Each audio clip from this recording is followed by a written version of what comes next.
Hello students. तो आज हम ये क्वेश्चन डिस्कस करने वाले हैं। ये क्वेश्चन आया था जेई एडवांस के 2025 वाले पेपर में। ठीक है, ऑर्गेनिक केमिस्ट्री का क्वेश्चन है।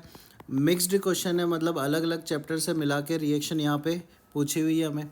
तो सबसे पहले अगर बात करें तो रिएक्टेंट हम लोग को कुछ ऐसा दे रखा है और इस रिएक्टेंट की रिएक्शन KMnO4 के साथ करा रखी है।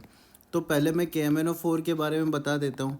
वैसे आपको पता ही है कि KMnO4 क्या होता है, ऑक्सीडाइजिंग एजेंट होता है। ठीक है, लेकिन अगर मीडियम एसिडिक और साथ में हीट भी कर दें, काफ़ी स्ट्रॉन्ग ऑक्सीडाइजिंग एजेंट होता है।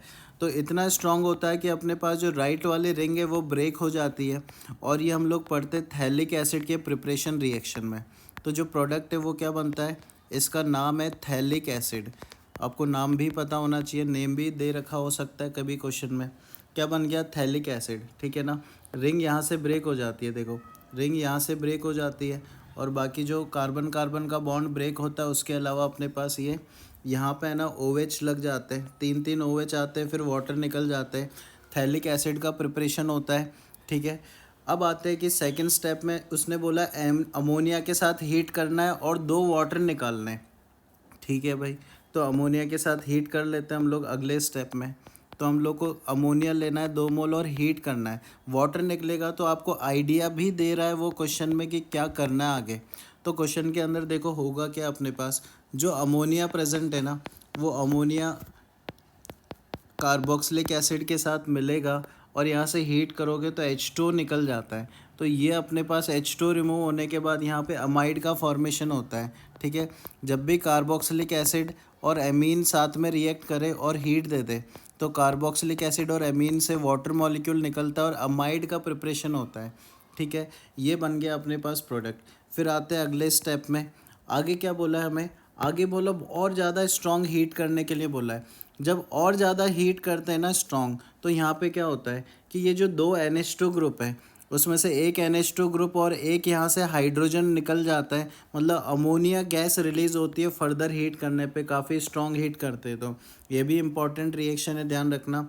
दोनों अमाइड में से अमोनिया गैस निकल जाती है, जैसे ऊपर हीट करा था H2 निकला था, यहाँ पे हीट करने पे अमोनिया गैस बाहर निकल जाती है, इसको बोलते हैं कंडेंसेशन हो गया। तो हमें ये प्रोडक्ट देखने को मिलेगा। यहाँ तक पहुँच गए हम लोग। फिर देखते हैं आगे। फिर उसने बोला एल्कोहलिक KOH के साथ अपने को रिएक्शन कराना है। ठीक है, तो इथेनोइक है, इसका मतलब KOH यहाँ पे क्या है, बेस है। KOH जब भी आ जाए बेस होता है। तो बेस यहाँ पे क्या करेगा, ये अपने पास जो हाइड्रोजन है वो एसिडिक है, उस एसिडिक H को ये रिमूव करेगा। ठीक, तो एसिडिक H को हम लोग निकाल लेते हैं यहाँ पे। और जैसे ही एसिडिक H निकलेगा नाइट्रोजन पे आ जाएगा नेगेटिव चार्ज, और नाइट्रोजन पे नेगेटिव आ गया। ठीक है, स्टेबल है। उसके बाद आता है कि नेक्स्ट रिएक्शन है RBr के साथ। ठीक है, RBr मतलब एल्काइल हैलाइड है, और एल्काइल हैलाइड के सामने अगर न्यूक्लियोफाइल आ जाए तो ये सब्स्टिट्यूशन रिएक्शन शो करता है SN2। तो यहाँ पे मैं क्या करूँगा, न्यूक्लियोफाइल का अटैक कराऊंगा, Br का सब्स्टिट्यूशन हो जाएगा। सिंपल रिएक्शन है। गैब्रियल थैलेमाइड रिएक्शन हम लोग पढ़ते हैं, वही रिएक्शन इसके अंदर देखने को मिल रही है।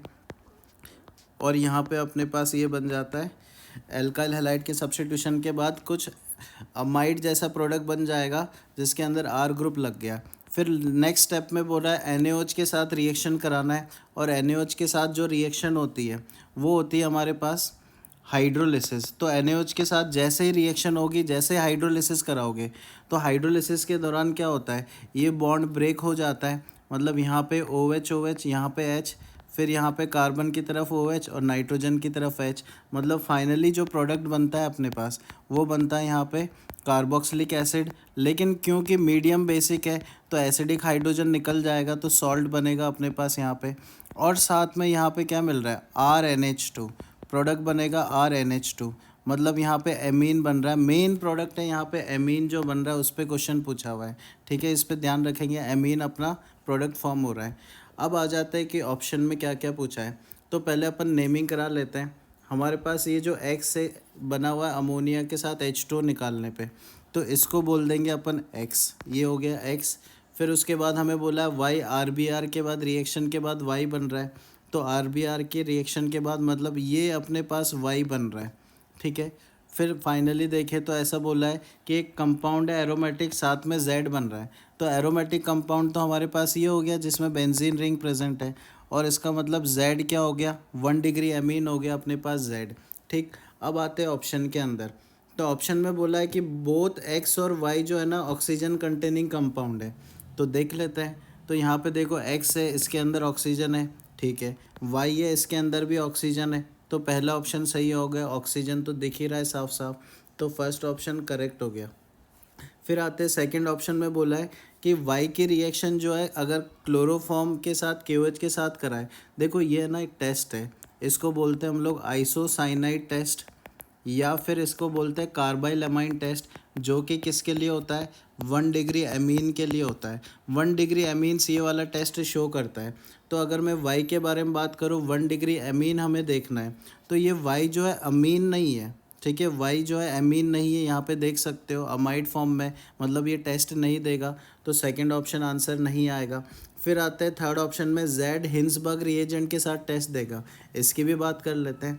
हिंसबर्ग रिएजेंट जो है ना 1 डिग्री, 2 डिग्री और 3 डिग्री में डिस्टिंग्विश करने के लिए यूज़ करते हैं, और 1 डिग्री टेस्ट देता है। तो जेड अपने पास जो बन रहा है वो भी तो अमीन ही है। जेड क्या अमीन है, मतलब ये वाला टेस्ट अमीन देगा। मतलब सी ऑप्शन क्या हो गया, सही हो गया, ठीक है। डी में आते हैं, Z is an aromatic primary amine. नहीं, वो तो RNH2 बन रहा था ना जेड, वो एरोमेटिक नहीं, R ग्रुप लगा हुआ है, बेंजीन रिंग थोड़ी है। तो ये गलत हो जाएगा। मतलब फाइनल आंसर हम लोग देंगे A और C।